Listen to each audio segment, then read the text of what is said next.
ভাই ব্রেকআপও মনে হয় এত কষ্ট দেয় না ভাই, এই জিনিসটা যত কষ্ট দেয়। আমি রাস্তার ওই ফুটটায় ছিলাম, আর আমি যে বাসটা ধরবো বলে এসছিলাম সেটা রাস্তার এই ফুটে ছিল, আর যেই দৌড়ে দৌড়ে আসছিলাম বাসটা ধরার জন্য, আর সেই মুহূর্তেই বাসটা বেরিয়ে গেল। কেন বেরিয়ে গেল? এই জিনিসটার জন্য। আমার জুতো গাই 14 বার পায়ের ভিতর স্টনচি গুড়ি পাথর ঢুকে যাচ্ছে, আর ওইটার জন্য আমার বাসটাই মিস হয়ে গেল।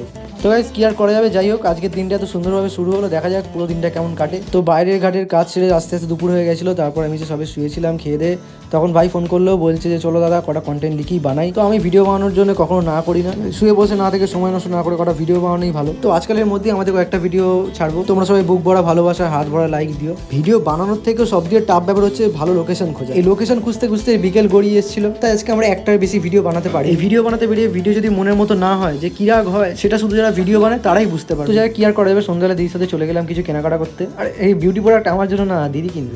তোমরাও না সত্যি। গাইস আজকের মতো ব্লগটা এখানে শেষ করে দেখা হচ্ছে পরে কোনো ভিডিওতে, ততক্ষণ